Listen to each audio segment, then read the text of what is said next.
오늘은 매월 마지막 주에는 전도 설교를 하기로 되어 있는데 연이어지는 오늘 본문의 말씀이 전도 설교와 아주 거의 같아서 그냥 신명기 말씀으로 함께 하도록 하겠습니다.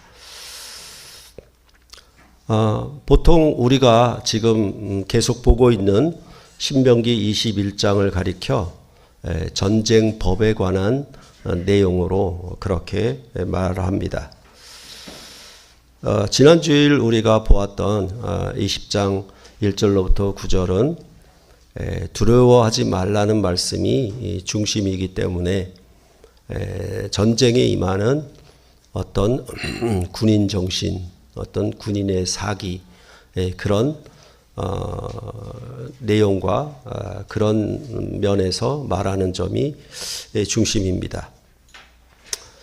그에 비해서 오늘 그 본문의 말씀은 이제 실제 성읍을 쳐서 취하는 전쟁에 관한 실질적으로 전쟁을 어떻게 할 것인가에 대한 그런 주제의 말씀으로 보면 되겠습니다. 성읍을 쳐서 취하는 전쟁에 대해서 오늘 신명기의 가르침은 두 가지로 나누어서 말하고 있습니다. 10절로부터 18절은 10절에 말하는 것처럼 내가 어떤 성읍으로 나아가서 치려 할 때에는 이라고 해서 전쟁을 수행할 때의 지침들을 주로 말하고 있습니다. 그리고 19절로부터 20절은 똑같이 성읍을 취하는 것이긴 하지만 어떤 성읍을 오랫동안 애워싸고 그 성읍을 쳐서 점령할 때에도 라고 말을 하므로 주로 성읍을 공략할 때 오래 걸릴 때 어떻게 포위 공격을 해야 되는지에 대한 내용으로 되어 있습니다. 그러면 첫 번째 부분에 대해서 우리가 10절로부터 18절의 내용을 먼저 보시는 것이 좋겠습니다. 여기서도 그 성읍을 공략할 때에 어떻게 그 상대방을 적군들을 대하느냐에 대한 내용이 또 두 가지로 나누어지고 있습니다. 하나는 15절에 나오는 것처럼 내가 내게서 멀리 떠난 성읍들에 대한 전쟁 지침을 10절로부터 15절까지 말을 하고 16절부터 18절은 이스라엘 백성이 가나안 땅을 차지하게 되는데 그 땅에 거하는 가나안 족속들에 대한 전쟁 수행 지침에 대해서 말을 하고 있습니다.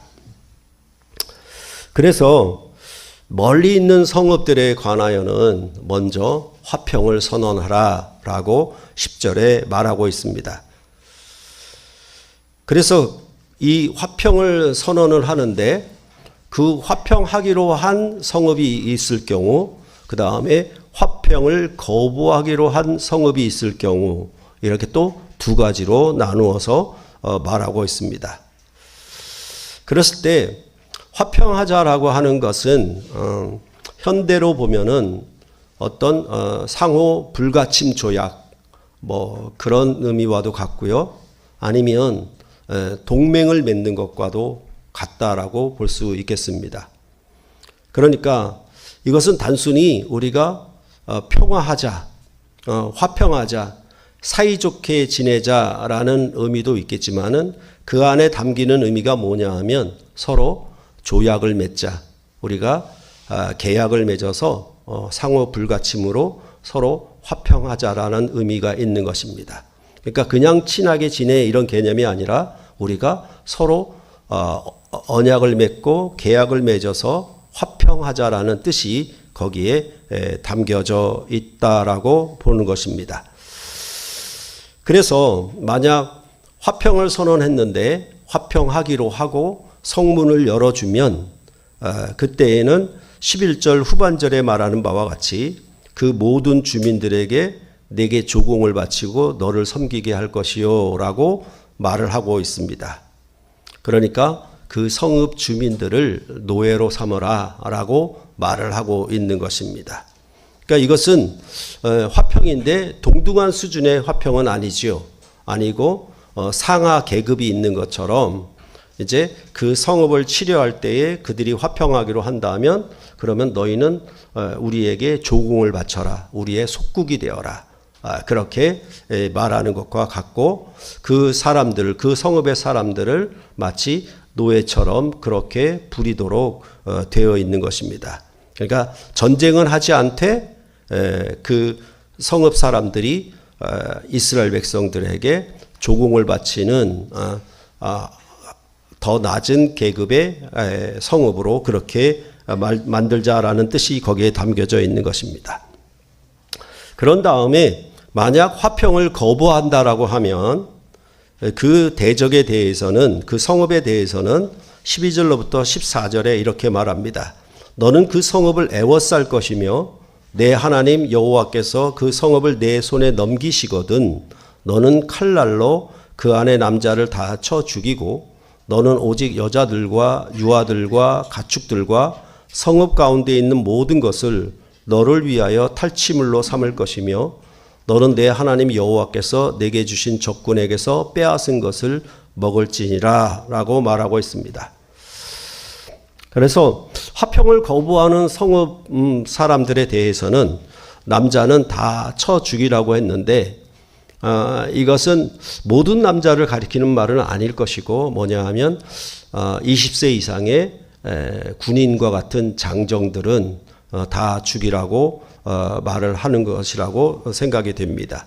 그리고 여자들과 유아들과 가축들 그리고 성읍 가운데 있는 모든 것을 탈취하고 그것을 적군에서 빼앗아 먹는다라고 하는 얘기는 전리품으로 그것을 취하라는 의미가 된다라는 것입니다. 그러할 때 이제 이렇게 멀리 있는 성읍에 대한 이야기가 이 신명기의 가르침을 따라서 이 전쟁법에 따라서 여호수아서에 이 전쟁법을 이용한 자들이 등장을 합니다. 그러니까 여호수아와 이스라엘 백성들이 이제 요단강을 건너가서 여리고성과 아이성을 점령했습니다. 이렇게 가나안 땅의 강력한 요새와 같은 여리고성을 점령하고 아이성을 점령하니까 여호수아서에서는 뭐라 그러냐면 그 가나안 거민들이 가나안 땅에 있는 주민들이 간담이 녹았다. 굉장히 두려워서 떨었다라고 말을 하고 있는 것입니다. 그러니까 이러한 큰 전쟁에서 승리한 이스라엘 백성이 이제 계속 진군에 들어올 것이니까 이제 그런 소식을 듣고 놀라고 두려워한 기브온에 사는 주민들이 있었는데 이 기브온에 사는 주민들은 자기들이 위장을 해서 이제 여호수아 앞에 나갑니다. 근데 기브온 주민의 사신들을 보내가지고 위장해서 나가는데 뭐냐 하면 옷이나 모든 것들이 그냥 오래 멀리서 걸어온 것처럼 낡은 옷으로 그렇게 위장을 하고 또한 떡도 곰팡이가 난 것처럼 그렇게 오래돼서 곰팡이가 난 떡으로 그렇게 준비를 하고 포도주도 먹지 못할 것으로 그렇게 준비를 해서 여호수아 앞에 나아갑니다. 그래서 우리는 저 멀리서 왔는데 이 이스라엘 백성의 소식을 듣고 너희와 화평하러 왔다라고 그렇게 잔꾀를 부려서 속입니다. 그러니까 그들의 행색을 보고 여호수아와 이스라엘 백성은 우리와 이 가나안 땅과는 멀리 떨어져 있는 그런 성읍에 있는 사람들이구나라고 여겨서 그들과 화평의 조약을 맺습니다. 그 화평의 조약을 맺었을 때 뭐라고 얘기하냐면 이 사람들을 성전에 봉사하는 사람들, 성전을 섬기는 봉사자들로 물을 길어오는 사람들 이렇게 노예처럼 그렇게 그들을 부리도록 되어 있었습니다. 그런데 이러한 사실들을 사실은 그 화평의 조약을 맺은 지 사흘이 지나서야 이 사람들이 이 땅에 가까운 곳에 있는 성읍들의 사람인 줄 알게 되었습니다. 그런데 어찌할 수 없죠. 화평의 조약을 맺었으니까 그들을 이제 가나안 땅의 성읍의 사람들처럼 그렇게 쳐서 진멸할 수는 없고 그들을 노예로 삼았다라는 내용이 바로 여호수아서에 나옵니다. 그래서 그들로 하여금 나무를 패며 물을 깃는 자들로 삼았다라고 여호수아서 9장 27절에 말해주고 있습니다. 그런데 이렇게 화평을 하여 조약을 맺지 못하도록 하는 족속들이 있었습니다. 그게 바로 16절로부터 17절에 나오는 것입니다. 오직 내 하나님 여호와께서 내게 기업으로 주시는 이 민족들의 성읍에서는 호흡 있는 자를 하나도 살리지 말지니 곧 헷 족속과 아모리 족속과 가나안 족속과 브리스 족속과 히위 족속과 여부스 족속을 내가 진멸하되 내 하나님 여호와께서 내게 명령하신 대로 하라라고 말씀하고 있습니다. 그러니까 멀리 있는 성읍을 칠 때에는 여자들과 유아들과 가축들을 전리품으로 취하도록 했는데 가나안 땅의 이 가까운 족속들은 남김없이 다 진멸하라고, 호흡이 있는 자는 전부 진멸하라고 그렇게 명령을 내렸던 것입니다.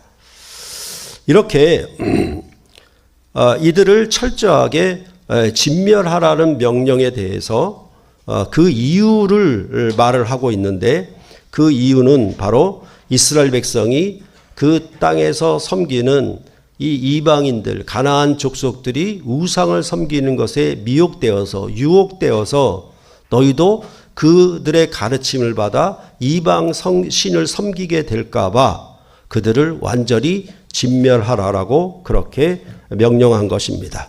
결국은 이스라엘 백성을 미혹으로부터, 우상을 섬기는 미혹으로부터 보호하기 위한 명령을 내리고 있는 것입니다. 그랬을 때 우리는 이스라엘 백성이 출애굽을 통하여 구원 얻은 백성 이렇게 얘기를 하는데, 이렇게 이스라엘 백성이 출애굽, 애굽에서 나오는 구원함을 입은 것도 있지만은 그 구원의 실질적인 목표는 뭐냐 하면 가나안 땅의 족속들을 심판하기 위함이었습니다.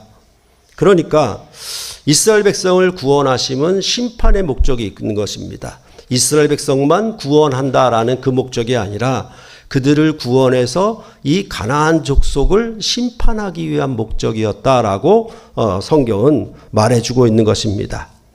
이러한 목적은 이미 아브라함, 이스라엘의 조상 아브라함 때에 미리 약속이 되어 있었습니다. 그래서 창세기 15장에서 짐승을 쪼개놓는 언약식을 통하여 여호와 하나님과 아브라함이 언약을 맺게 되었는데, 그때는 무슨 언약이라고 하면 그 언약의 내용이 이스라엘 백성이 400년 만에 애굽에서 나올 것이라고 하는 것, 그런 다음에 두 번째는 뭐냐 하면 이제 아모리 족속의 죄악이 가득 차지 아니하였다라고 창세기 15장 16절에 말하는 것처럼 이제 너희가 400년 지난 다음에 애굽에서 나올 것인데, 너희들이 그 나오는 목표는 뭐냐 하면 이 가나안 땅의 아모리 족속의 죄악이 가득 찼을 것이다. 그러면 그들을 심판하기 위해서 너희가 나오는 것이다 라고 그렇게 아브라함 때부터 이미 언약을 맺었던 것입니다. 이렇게 언약을 세운 후에 하나님은 이제 이 가나안 땅을 이스라엘 민족에게 주겠다, 기업으로 주겠다라고 약속을 하였던 것입니다. 그렇기 때문에 이 아모리 족속, 가나안 족속들의 죄악이 가득 찼기 때문에 그들에 대한 심판은 멀리 있는 성읍, 이 가나안 땅에 있는 성읍들과 달리 멀리 있는 성읍에 대한 공략, 그 전쟁과는 다른 양상이 보였던 것입니다. 그래서 호흡이 있는 자마다라고 하여 남녀노소를 비롯하여 가축들까지도 진멸하는 심판이 행하여졌다라는 것입니다. 이 진멸이라고 하는 히브리어 단어의 의미에는 아주 하나님께 바쳐진 물건이라는 뜻이 담겨져 있습니다. 그러니까 이것은 가나안 땅을 기업으로 내가 그 땅을 영토를 얻기 위해서 싸우는, 그냥 내가 살기 위해서 싸우는 싸움이 아니라 이 가나안 땅의 여러 족속들을 완전히 진멸함으로 이 가나안 땅을 하나님 앞에 바친다라는 의미로 그 진멸의 의미가 담겨져 있는 것입니다. 그래서 여리고성을 이스라엘 백성이 가나안 땅 정복 전쟁에서 첫 번째 전쟁이었는데, 그 여리고성을 정복함에 대해서도 뭐라고 얘기하냐면 이 성과 그 가운데 있는 모든 것은 여호와께 온전히 바치되라고 여호수아 6장 17절에 말해주고 있습니다. 그러니까 이런 개념이에요. 뭐냐 하면 왕의 장수가 어떤 성을 공략할 때에는 그 성을 정복해서 그 성을 누구에게? 왕에게 바치는 거죠. 그러니까 이 진멸이라는 단어 속에는 완전히 없앤다라는 의미도 있지만 그 성을 하나님 앞에 완전히 진멸하여 바친다라는 뜻이 거기에 담겨져 있다라는 것입니다. 그러니까 그것은 항상 누구든지 얘기하듯이 저 성을 공략해서 그 성을 이 짐에게 바쳐라, 그런 장수들에게 명령을 내리는 것과 같다라는 것입니다. 그런 의미로 우리가 다시 한번 이 진멸의 의미를 생각해 볼 필요가 있고, 이 아모리 족속에 대한 심판은 이스라엘 백성을 애굽에서 구원한 목적이에요. 그러니까 이스라엘 백성이 구원되어서 이스라엘 나라가 새롭게 설립하여 창립함으로 시작한 목표가 뭐냐 하면 아모리 족속을 대대로 멸하는 겁니다. 그게 그들이 깃발로 세운 그 나라의 정체성이었고 목표였다라고 출애굽기에서도 말해준 것을 여러분들이 기억할 것입니다. 그렇기 때문에 만약 이스라엘 나라를 건립한 이 존립 목표가 어겨지게 되면 그 나라의 왕, 이스라엘 왕은 폐위가 되었다라고 그렇게 성경은 뒤에 말해주고 있는 것입니다. 그래서 사무엘상 15장 17절로부터 21절을 한번 보시겠습니다. 사무엘상 15장 17절로 21절입니다.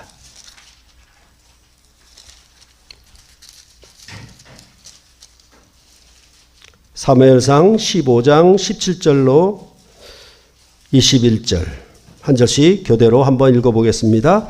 사무엘이 이르되 왕이 스스로 작게 여길 그때에 이스라엘 지파의 머리가 되지 아니하셨나이까. 여호와께서 왕에게 기름을 부어 이스라엘 왕을 삼으시고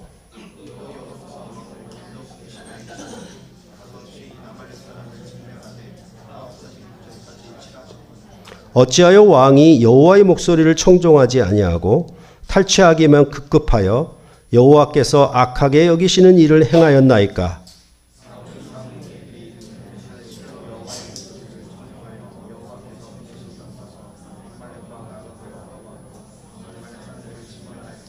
함께 읽겠습니다. 다만 백성이 그 마땅히 멸할 것 중에서 가장 좋은 것으로 길갈에서 당신의 하나님 여호와께 제사하려고 양과 소를 끌어왔나이다 하는지라. 그러니까 이스라엘의 초대 왕인 이 사울 왕이 이 아말렉 족속, 곧 아모리 족속을 심판하는 왕으로 그렇게 왕의 소임을 다하여 여호와 하나님의 명령을 순종해야 할 것인데, 이 아말렉 족속을 진멸하면서도 뭐냐 하면 아말렉 왕 아각을 사로잡아 왔고 거기에 가장 좋은 것을 탈취물로 전리품으로 가지고 왔다. 그러면서 이 사울이 말하는 게 뭐냐면 이것을 여호와 하나님께 제사하려고 그렇게 가지고 왔다라고 말을 하고 있습니다. 이것도 역시 하나님께 바친다라는 개념이 거기에 담겨져 있는 것입니다. 이에 대해서 사무엘은 여호와께서 번제와 다른 제사를 그의 목소리를 청종하는 것을 좋아하심 같이 좋아하시겠나이까. 순종이 제사보다 낫고 듣는 것이 숫양의 기름보다 나으니 이를 거역하는 것은 점치는 죄와 같고 완고한 것은 사신 우상에게 절하는 죄와 같음이라. 왕이 여호와의 말씀을 버렸으므로 여호와께서도 왕을 버려 왕이 되지 못하게 하셨나이다 라고 말을 합니다. 그러니까 하나님은 이렇게 제물을 바치는 것에 좋아하겠느냐? 그것보다는 하나님의 명령에 순종하는 것을 더 좋게 여긴다라는 것으로 말씀을 하고 있습니다. 그리고 나서 네가 이렇게 한 것은 점치는 자의 죄와 같고 그 다음에 우상에게 절하는 것과 같다라고 얘기하는 겁니다. 그것은 뭐냐 하면 이것을 가리켜서 너는 여호와 하나님을 버렸다. 너는 너의 왕인 여호와 하나님을 배반했다라는 의미가 되는 것이고 그것으로 인하여 너는 이 나라의 왕이 될 자격이 없으니 여호와 하나님도 사울 왕을 버려서 폐위가 되게 했다라고 말을 하고 있는 것입니다. 그러니까 단순히 전쟁에서 승리했느냐 안 했느냐, 이 성읍을 점령했느냐 안 했느냐 그 문제가 아니라 이것은 어디까지 진전되었냐면 점치는 자의 죄와 같고 우상을 숭배하는 것과 같고 그것은 여호와 하나님을 버린 것과 같다.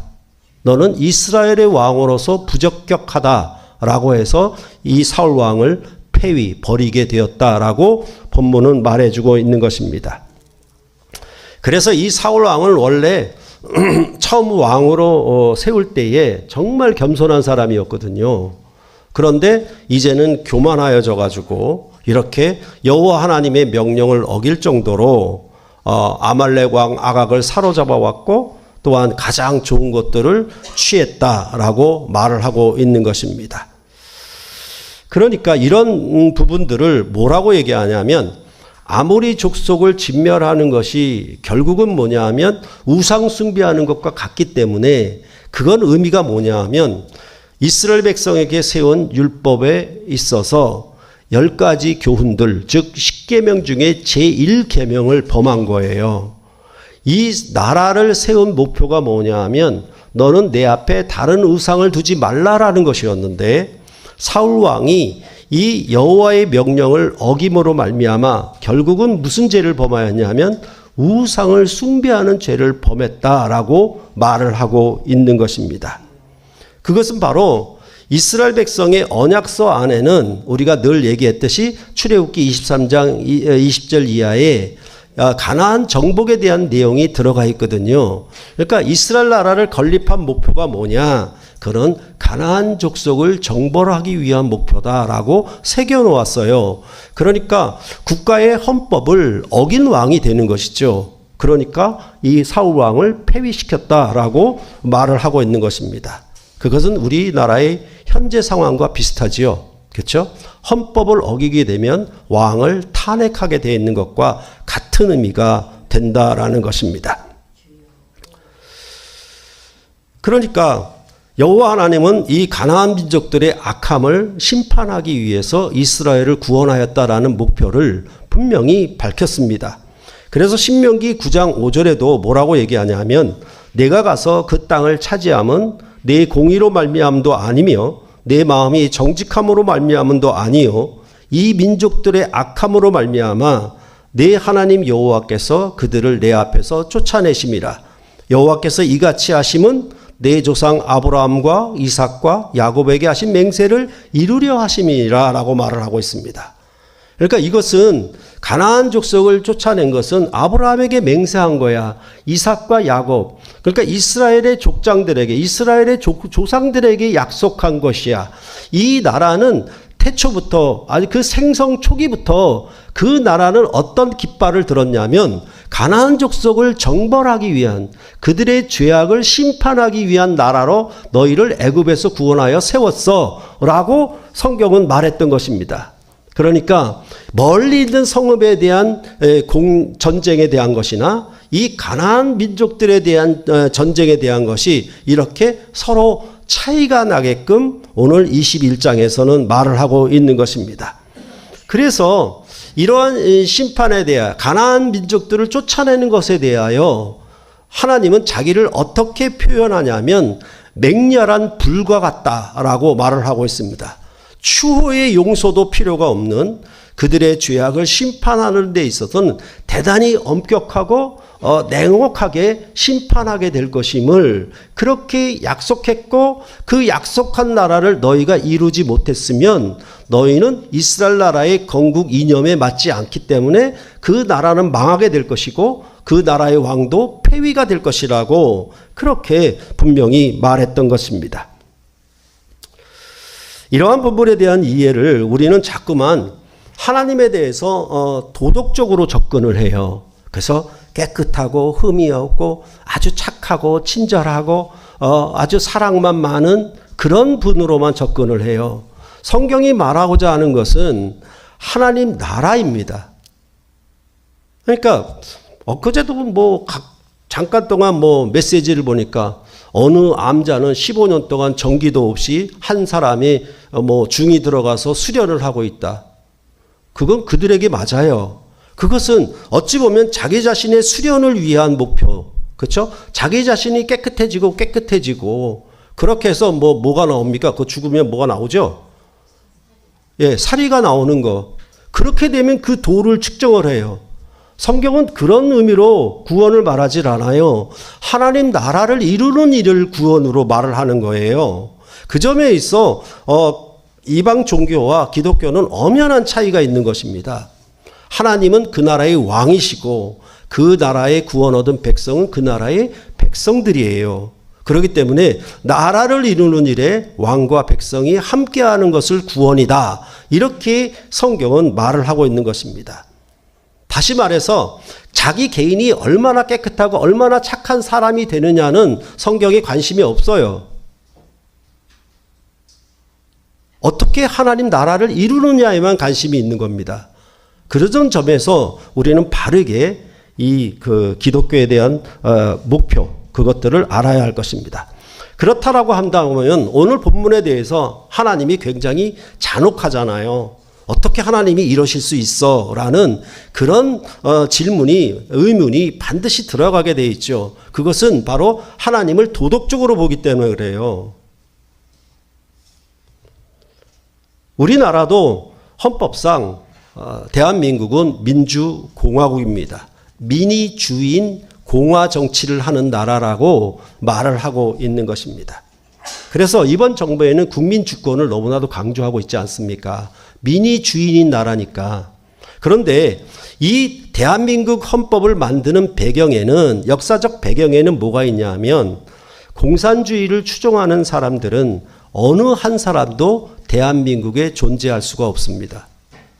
남녀노소를 불문하고 공산주의자들은 이 대한민국에 한 사람도 살아있어서는 안 되는 것입니다.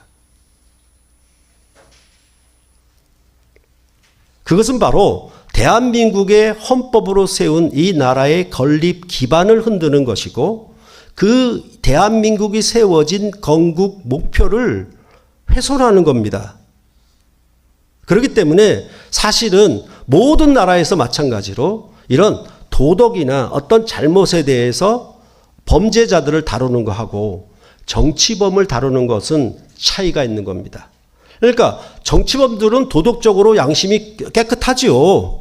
그들은 남의 것을 훔치거나 거짓말한 자들이 아니에요. 정치적 이념으로 산 자들인데, 그런데 나라 입장에서 보면 정치범을 더 엄하게 대우합니다. 혹독하게 대우를 합니다. 심지어 정적을 제거하는 데까지 나가게 되어 있는 것입니다. 그런 의미로 지금 본문은 말을 하고 있는 것입니다. 그렇기 때문에 지금 청년들은 잘 모를 수도 있겠지만은 얼마 전에 1970년, 80년 이맘때만 해도 북한에서 무장공비가 넘어왔거든요. 그렇죠? 김신조 사건이 청와대 그 침략 사건은 굉장히 유명했잖아요. 그러면 그렇게 북한의 공산주의자들이 무장공비가 넘어왔다라고 하면은 어떤 일이 생기냐면 그들을 진압하는 일이 필요하잖아요. 그렇죠? 만약 그들을 진압을 해서 모든 무장공비들을 섬멸했다라고 하면 어떻게 되겠습니까? 그것이 국가적으로 포상을 받아요. 그렇죠. 남을 죽인 일인데 포상을 받는 거예요. 그런 의미로 뭐냐 하면 이스라엘 백성이 이 가나안 성읍들을 진멸하는 것은 하나님 앞에 바쳐지는 것이고 그 일로 그들은 상급을 받는 거예요. 이런 의미가 바로 말을 하고 있는다. 근데 만약 거기서 우리가 무장공비가 넘어왔는데 나는 마음이 착하니까 나는 친절한 사람이고 깨끗한 사람이니까 그저 살살살살 봐주는 그거는 안 되는 얘기예요. 어느 누구나 그렇죠? 그러니까 예전에도 우리가 뭐 공산당이 싫어요라고 하는 뭐 이용복이라는 소년 그 얘기를 가치를 높이는 이유가 바로 대한민국이 설립된 목표가 거기에 있기 때문에 그런 겁니다. 그런 의미에서 읽는다라고 하면 바로 오늘 본문에 대해서 왜 이렇게 가나안 족속들에 대해서 하나님이 엄하게 심판하시는가에 대하여 그래서 만약에 간첩이라도 하나 들어와 있어서 우리 주변에 있다라고 하면 우리로 하면 미혹할 거 아닙니까? 미혹할 거 아니에요. 그러니까 그런 자들의 미혹을 방지하기 위해서 완전히 심판하라라고 그렇게 명령을 하고 있는 것입니다. 그래서 조금이라도 만약 공산주의자들에 대해서 이 나라 백성 중 어느 누구 하나라도 조그마한 자비라도 베풀었다라고 하면 그건 뭐다? 그것은 우상 숭배와 같다. 이렇게 오늘 본문은 말을 하고 있는 것입니다. 그리고 이제 19절로부터 20절의 본문 말씀은 오랫동안 성읍을 포위 공격을 하는 경우에 전쟁에 대한 지침을 말하고 있습니다. 성읍 주변의 모든 나무들을 도끼로 찍어내지 말라고 했습니다.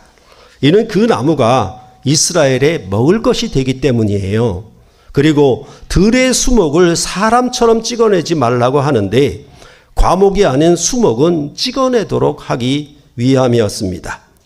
그 이유는 그 나무로 성읍을 치는 기구를 만들어 그 성읍을 함락할 때까지 쓰기 위함이었다라고 말해주고 있습니다.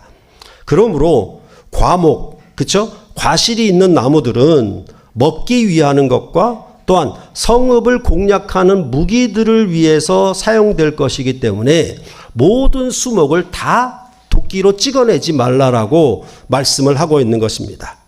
그래서 여리고성 전투에서도 보면은 여리고성 모든 안에 있는 모든 것은 다 멸하는데 동과 철, 구리와 철은 탈취를 했습니다. 그러니까 구리와 철은 뭡니까? 전쟁 무기를 만들기 위한 것이었거든요. 그러니까 동과 철은 구비하도록 하였던 것입니다. 그것을 빼앗도록 전리품으로 취하도록 하였던 것이었습니다.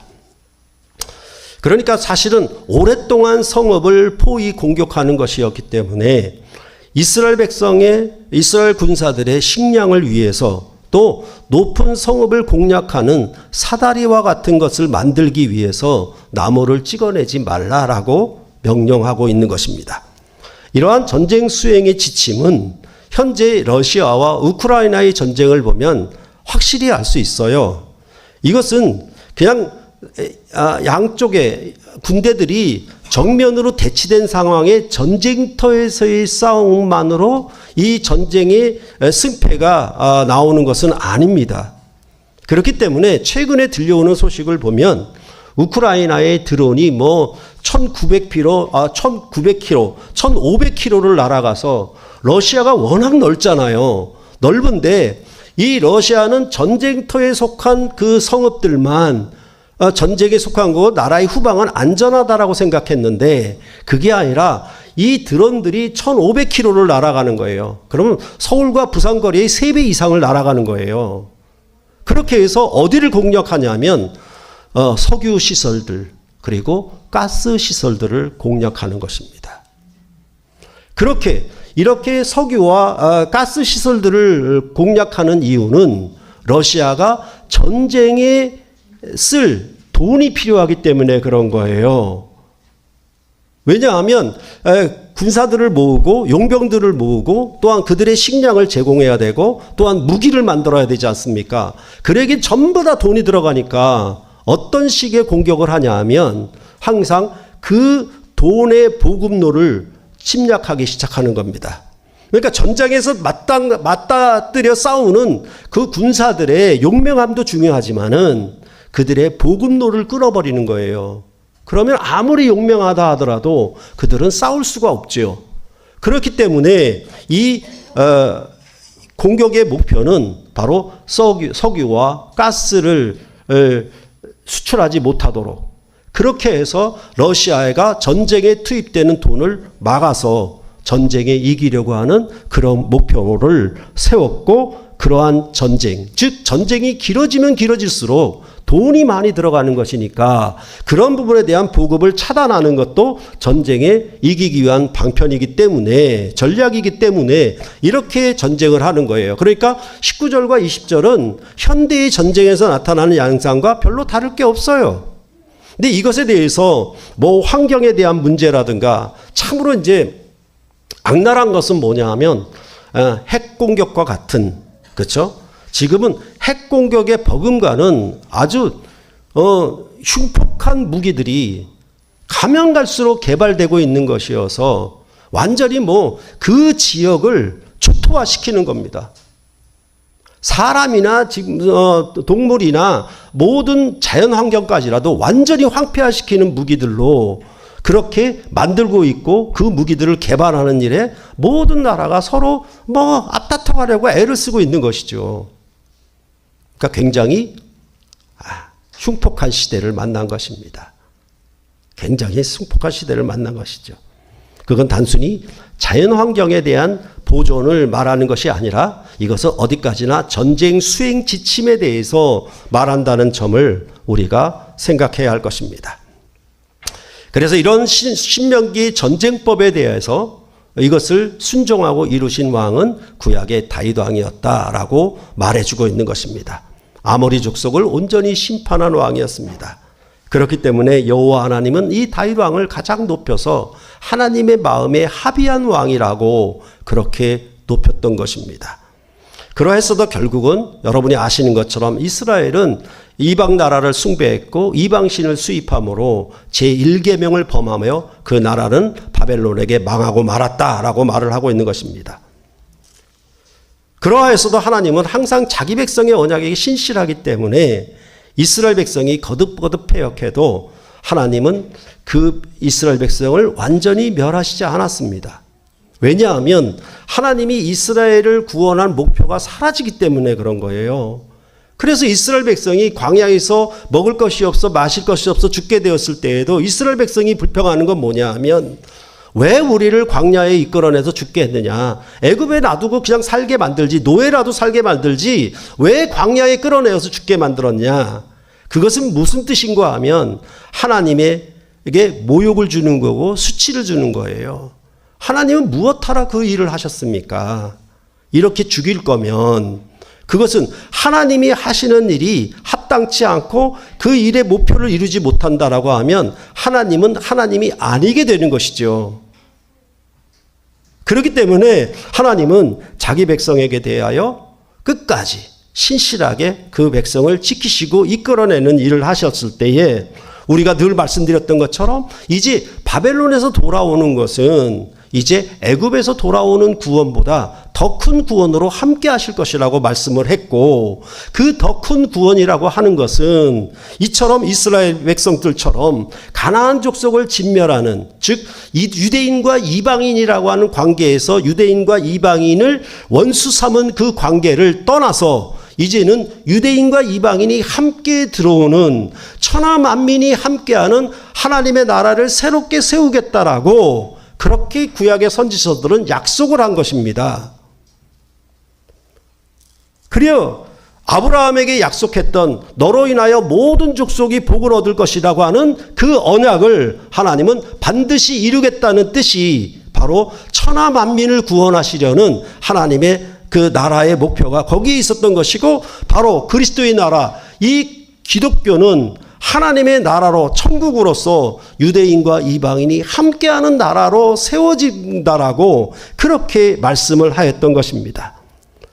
그렇기 때문에 예수님께서 세례를 받으시고 광야에 나가서 마귀의 시험을 받으실 때에도 예수님은 자기 권세와 자기 능력을 하나도 나타내지 않고 오직 기록된 말씀으로 승리했다라고 말씀하는 것입니다. 그것은 뭐냐 하면 이스라엘이 불순종하였으나 예수 그리스도는 이스라엘이 불순종한 실패를 딛고 일어서서 하나님의 말씀에 순종하신 새로운 왕이다라는 것을 나타내주고 있는 것이고, 그 싸움의 대적은 마귀에게 시험을 받음으로 인하여 이제는 저 이방 족속들이 아니라 마귀와 대항하여 싸우는 싸움인 것을, 전쟁인 것을 선포하고 있는 것입니다.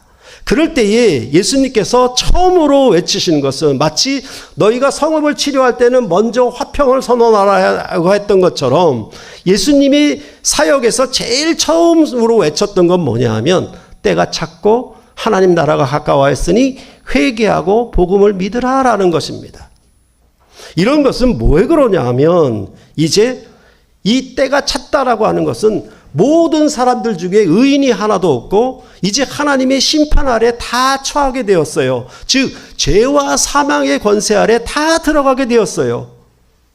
그랬을 때 하나님은 이제 하나님 나라가 가까이 왔다, 회개하라, 복음을 믿으라라고 하는 것은 무슨 뜻이냐면 나와 화평하자, 나와 조약을 맺자라는 뜻이에요. 너희가 이 세상 나라로부터 방향을 돌이켜서 복음을 믿으라라고 하는 것은 이 복음으로 선포되는 나라에 화평을 맺자, 조약을 맺자라는 뜻이에요.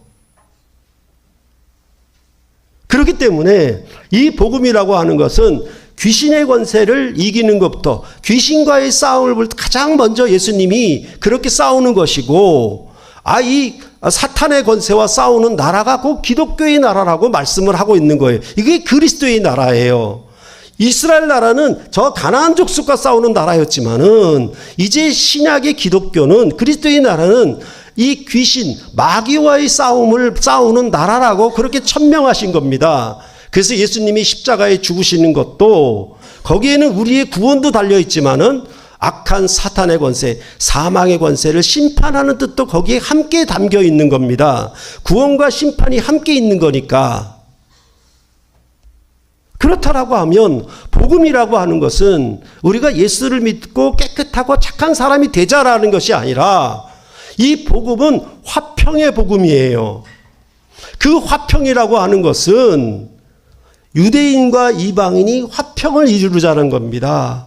이전에는 싸웠는데, 이전에는 서로 대적했는데, 이전에는 너희가 서로 원수 관계였는데 예수 그리스도의 사역으로 말미암아 이제 화평하는 나라를 세웠다라는 것이 이 그리스도의 나라의 건립 목표예요.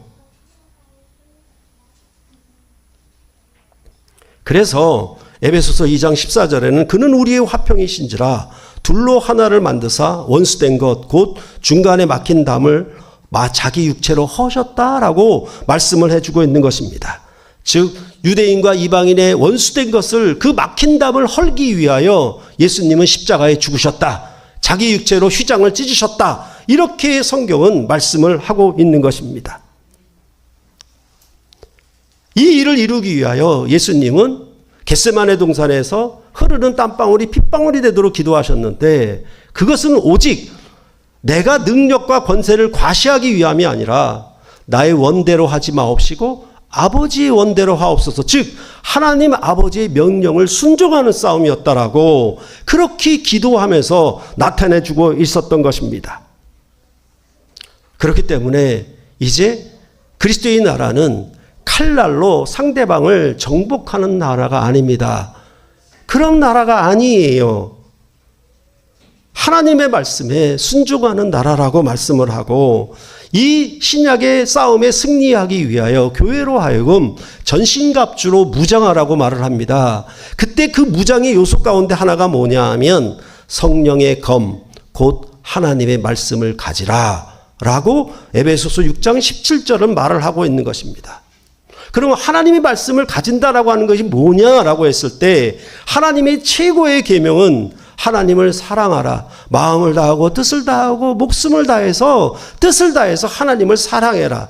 둘째는 이것이니 이웃을 자기 몸과 같이 사랑하라는 것이에요.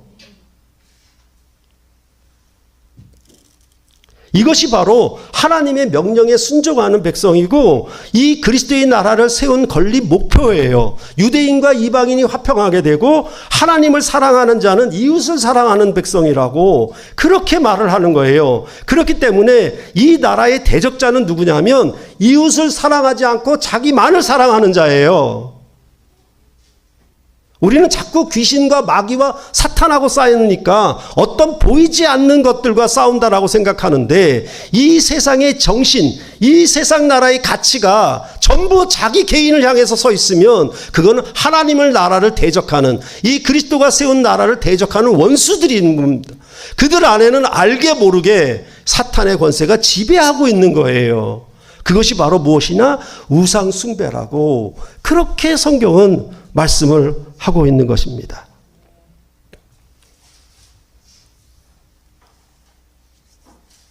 여러분과 저는 이 전쟁 소식을 너무나 자주 듣고 있고 이제 전쟁이 더 크게 일어날 것을 더 확장되게 될 것임을 경고하는 음성을 듣고 있습니다. 이것은 모두 민족과 민족 사이의 약탈 전쟁입니다. 더 악한 것은 이제는 동맹국가조차도 약탈의 대상이 되었다라고 하는 것입니다. 화평의 조약이 휴지 조각처럼 되고 말았습니다. 무슨 수를 써서라도 오직 자신의 국가만 위대하게 되고자 하는 그런 전쟁을 이제 물리적으로나 경제적으로나 벌이고 있는 이 현실에 우리는 들어와 있는 것입니다. 이러한 국가 간의 전쟁도 주님의 나라를 대적할 뿐만 아니라 역시 개인의 경우도 그렇습니다. 현재 우리는 이웃이 없어지고 있습니다. 심지어 가족관계도 파괴가 되고 있는 것입니다.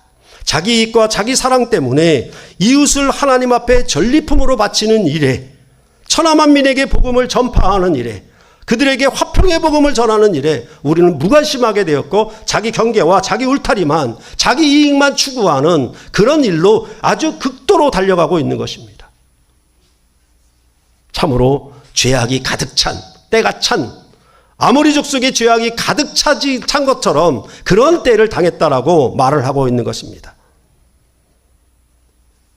그랬을 때 우리가 구원 얻은 백성으로, 복음을 얻은 백성으로 산다라고 하는 그 구원의 증거는 뭐냐 하면 하나님을 사랑하는데 어떻게 보이지 않는 하나님을 사랑하는가? 그것은 이웃을 사랑하는 겁니다.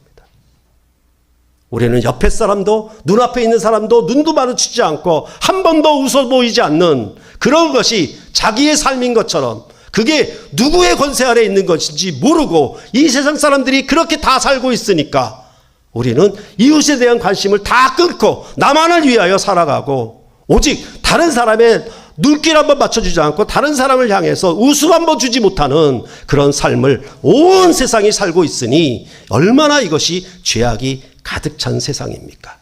내가 남의 것을 훔치지 않았다. 나는 남의 것을 도둑질하지 않았다라고 하는 그런 아주 약한 경계에서 벗어나 우리는 어떤 삶을 살고 있냐면 바로 이렇게 이웃을 사랑하는 것에 대한 정반대의 모습으로 가고 있는 것입니다. 이것이 바로 그리스도의 나라를 대적하는 것입니다.